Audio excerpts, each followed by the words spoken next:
একটা দুঃখের বিষয় শেয়ার করতে চাই। আপনারা জানেন সারা বাংলাদেশে বিভিন্ন অঞ্চলে কিন্তু বৃষ্টি হচ্ছে, কিন্তু আমাদের কুষ্টিয়া অঞ্চলে একদম বৃষ্টি নাই বললেই চলে।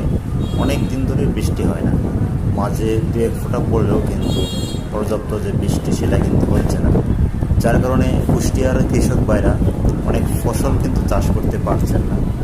জমিগুলো দেখেন, মাটির উপর মাঠ, জমি কিন্তু এভাবেই খালি পড়ে আছে। বৃষ্টি হলে কিন্তু কৃষক ভাইরা সেখানে চাষাবাদ করতেন।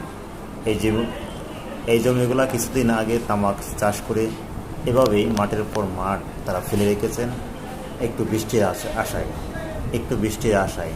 বৃষ্টি হলেই কিন্তু কৃষক ভাইরা মাঠে নামবেন তারা ধান চাষ করার জন্য, কিন্তু বৃষ্টি না হওয়ার কারণে, পানি স্বল্পতার কারণে, পানি না থাকার কারণে কিন্তু অনেক ফসল কিন্তু হচ্ছে না। অনেক কৃষক ভাইরা কিন্তু ক্ষতিগ্রস্ত হচ্ছে। সবাই দোয়া করবেন